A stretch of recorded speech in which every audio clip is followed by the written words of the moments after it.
start recording. Okay, guys, so I'm going to go ahead and get started. So last time we started working on this penult.am, which is a last.fm clone. And last time, all we really worried about is setting up a model, a view, and a controller for artists. And we got that to work using Flask and SQL Alchemy. And in between last time and today, one of the things that I prepared ahead of time is this little commit over here.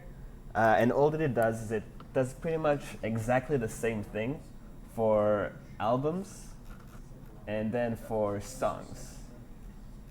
Yeah, song.py. So now we have kind of, and I can go ahead and run that. Just go into bin, environment, bin, Python run server. In just a second, localhost 5000. So we have all of our artists over here. And now, in addition to that, I also have songs. So there are two songs. There's Get WebDev and WebDev Feels Forever. And there are albums, and two albums. Yeah. So basically, I just have the exact same thing going for all three things: artists, songs, and albums. And what we're going to be doing today will be we'll be setting up relationship between the two and then talk about user authentication. And we're going to do all of it with the same things we've been working so far, which is Flask and SQL Alchemy. OK. So let me go ahead and move all of this to that screen. So first off, I'm going to start my server because there's no point not keeping it on. It will automatically restart itself every time I make changes to the files. And then in a new tab, I'm going to start working on the files. And the first thing we probably want to do is we want to make sure we want to go into basically our models file, which is found here in models.py. The repository is online, by the way. You could just clone master, download the zip. All of it should be found in our ccorgs event. You know, let me just take a short break and actually sign into that. And you guys should do the same. Where is it? penult.am. I'm here. We should probably link to the GitHub. Yeah, do it. Look at that, real time.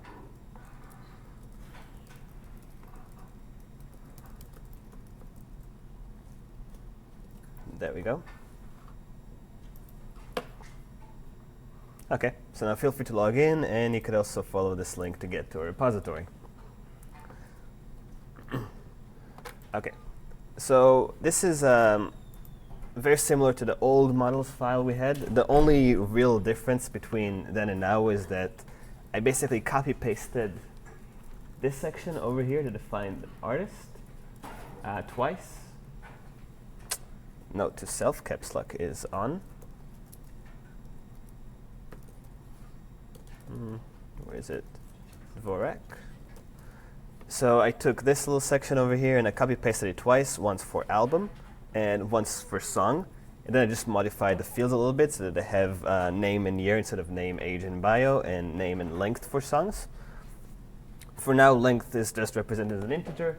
Later on, we'll probably change the format a little bit so that it shows up as minute :seconds. And now that we have basically more than one model in the same file, we could actually go ahead and implement a relationship between all of them. And specifically, what we want to worry about is that each artist essentially owns multiple albums, and then each album would own multiple songs. The one thing we're kind of ignoring right now is the fact that you might have more than one artist own a song or an album, and that's kind of a limitation for a system for now. It's just going to be an artist contains a list of albums, which in turn each one of those contains a list of songs. So let me go ahead and switch to my branch so I could look at the code that I'm trying to implement right now. And models. OK. Okay, and let's get started. So the way we do this is we have this DB object that we just instantiated using SQL Alchemy, and we've been using different things that it contains, like this db.column to define columns in our SQL database, and db.integer, db.string, or db.text to define different column types. And it also contains different ways to designate relationship between objects. And if we want to have artist contain list of albums, all we really need to do is define a new field like we did before. And at this time, what it's going to be db.relationship. And then we give it a string, which is going to be the name of whatever object it contains. So album would be album. And then we follow it up with a backref. And the reason why we want to have backref is because when we are looking at an artist, it makes sense for us to get a list of all the albums that the artist wrote. But we also want to be able to do the opposite, kind of go back, which means that we're looking at a single album and we want to see the single artist that owns it. And backref basically defines a field within the child, which in this case is an album object, which is going to contain a reference back to the parent that owns it, the artist. And then, in order to finish this little transaction, what we need to do is we go into an album and we define an artist ID, which has to be this db.column, and it needs to be the exact same type as the ID that we designated for artist, so integer. And then we need to give it a second kind of parameter, which is db.foreign key. Foreign key. And it's going to be artist.id. And if you're wondering where I got this lowercase artist, because it's not particularly in scope, that's, I believe, taken from somewhere around here. That's going to be, so that's the name of the table, which by default for SQL Alchemy is going to be a lowercase representation of the class name. Okay, so now we've basically defined album as being owned by an artist, and an artist can own multiple albums. And we can do the same thing over here within album for songs. So an album has a list of songs.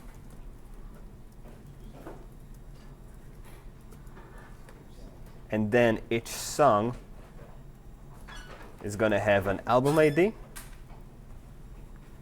which is going to be album.id.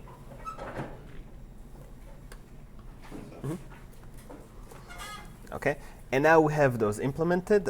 One of the things we probably want to do for ourselves is restart our database. And as kind of a convenience, what I'm going to do is I'm going to open up this run server. Let's delete that. I'm going to open up the run server file that I wrote earlier, which just kind of runs server as an app.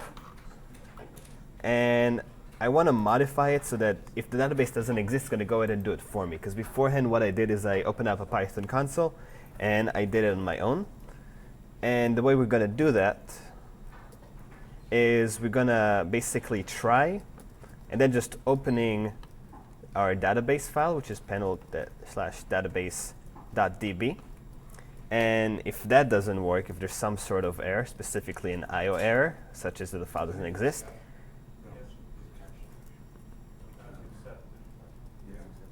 except, wow. Good call. Who said that? PHP Hammer. Well, he called it, but he said exception. Regardless, I'm going to give both of you a PHP Hammer. I know Python, I swear. You get a PHP nail as well. No idea how you use that. Okay, so this looks pretty good, and this actually needs to be a function call. And if you look back to what I did last week, you'll see that when I created a new database, when I modified the database with new fields, I had to call this db.createAll If you've done any Ruby before, this is very similar to rake db migrate, with the exception, I don't know if there are any big differences, essentially. But now I'm going to go ahead and delete my database. We're going to start new. And then I'm going to run my server again, like that. DB is not defined. I may have forgotten to import it from penult.models import db. That looks better. OK? And that executes. And I can actually go back to the server. Let's open this in a new tab on that screen. Localhost 5000. And if we go to artists, there will be no artists. But we can create them if we wanted to using Postman. All we have to do is post into artists. Adam, age 112, I'm the worst. And here's our artist. So now we want to go into our controllers and modify them so that when we define them, we can define them as being a part of either an artist if they're an album, or if they're a song being owned by an artist. And to do that, let's go ahead and start with our album.py file, which contains all of the code for album.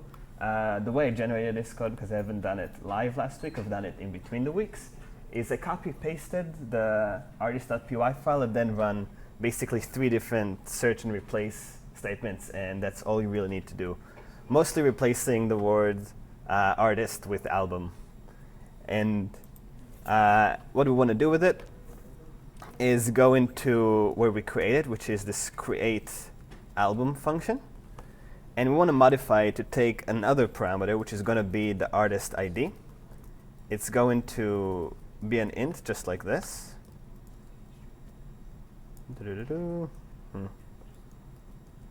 Let's take that. It's going to be called year. Let's go ahead and call this one artist ID. And then what we want to do is we want to basically load the artist from the database. And let's see, we load the artist from the database. And then we define the album ID. Am I doing this right? Create album. Yeah, and then we want to define the artist field as being basically that artist.query.get artist ID. So you can notice that I modified the model as including an artist, and I defined it as this kind of a column that's a back reference. And when I want to define it, what I have to do is I want to define my new album as containing it. So let's actually go ahead and open up our models. And I need to modify this constructor to take a name, a year, and an artist. And what it does is it sets artist ID as being that artist.id, which means that over here where I'm instantiating an album with a name and a year, I need to also include an artist. And this artist will be the artist that I'm querying from the database. The only thing missing here is that this artist object isn't in scope. So I need to make sure that now I'm importing not just album, but also artist. Like that. And looks like my server was restarted. So I can take album, call it all you need is WebDev 1999, and then I set this additional field called artist ID. And when I send it, ideally, it creates my new album. So let's look at our albums. I have all you need is WebDev, and this is what it looks like. So it might be nice if I said all you need is WebDev, and then the second line said by artist. So we already modified the controller for album. This is the view, so let's go ahead and modify penult.templates, album.html. And this is where we define the album. Let's set an h2 right in between it and have it say by. And now we want to look at album.artist.name. Okay, let's see if that works. By no one. Artist.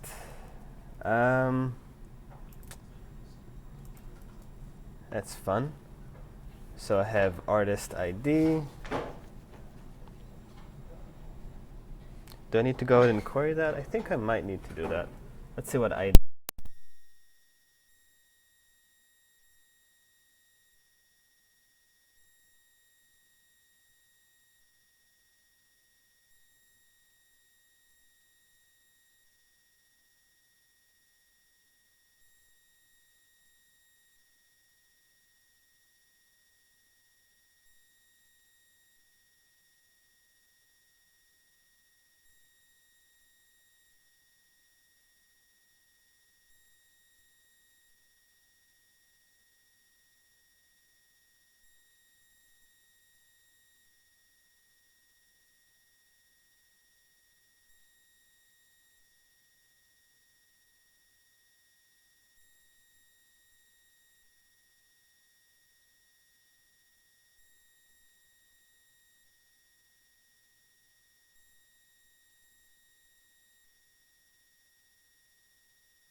type in localhost whatever /admin, would that have the same?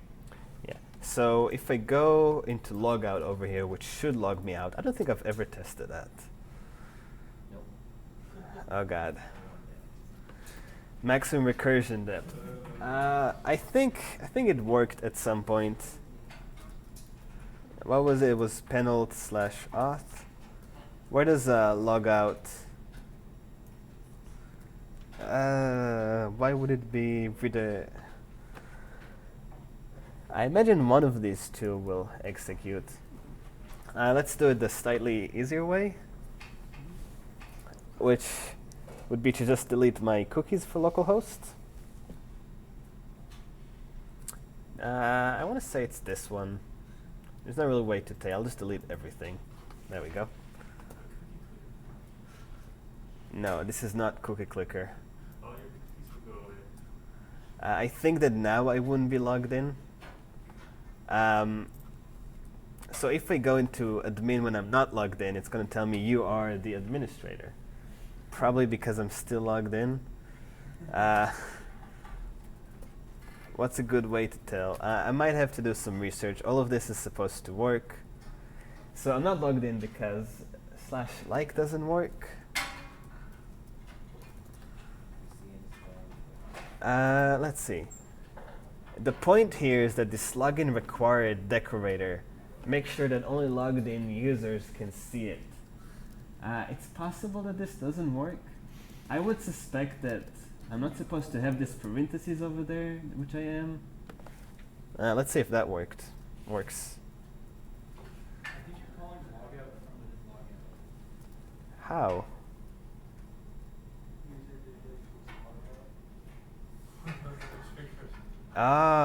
I'm not supposed to call this. Yeah, so the logout, calling the logout function logout was a mistake on my part. This should work a lot better. Good catch. Who caught it? I'll give you 5 PHP hammers. At the end of the year, we play Monopoly with PHP hammers. You have to make your own PHP hammers. Yeah, we should And really, make Monopoly. And make Monopoly. I don't know. we should really just start printing those. That's a great idea. So now Adam is the administrator, and if I go to log out, he'll be successfully logged out. And then whenever someone gets one during the presentation, you just pick it up and you throw it. You get a PHP hammer, catch. Now just like set up PHP hammers in the ceiling, and then I have like this control panel. I'm like, you get a PHP hammer. Maybe we should give out redemption coupons for PHP. That's also an idea. What was it? When I type PHP hammer with 2, yeah, buy a PHP hammer. How? I don't know if this is a search I've made before or a popular search on Google. Yeah, it doesn't look like you can do it. Urban Dictionary for hammer, that's a great idea. Hammer that is PHP. I'm gonna post this on the CC.org's event for today. So if you haven't logged in, go to it, look at it, and log in. I highly recommend you read this. I haven't, but you should. This isn't the one for today. penult.am part 2. Let me edit it.